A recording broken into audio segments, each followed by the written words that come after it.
আমাদের গ্রামের একজন ওয়াইস, ভালো ওয়াজ করে এখন আমাদের দেশের।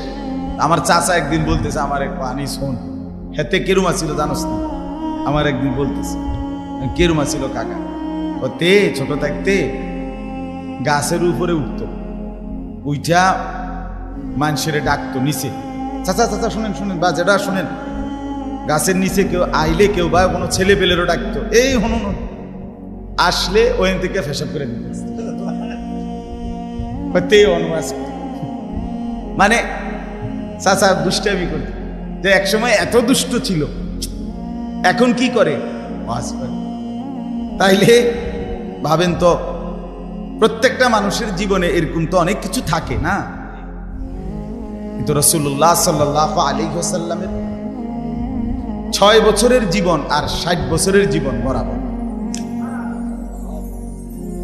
সুবহানাল্লাহ। সেই 12 বছরে তিনি যেমন ছিলেন, 42 বছরেও তিনি তেমনই ছিলেন। ওনার রাত যেমন পবিত্র, দিনও পবিত্র। উনি হাসলেও পবিত্র, কাঁদলেও পবিত্র। তিনি কথা বললেও সুন্দর, চুপ থাকলেও সুন্দর। তিনি উপরে উঠলেও সুন্দর, নিচে নামলেও সুন্দর। সুবহানাল্লাহ।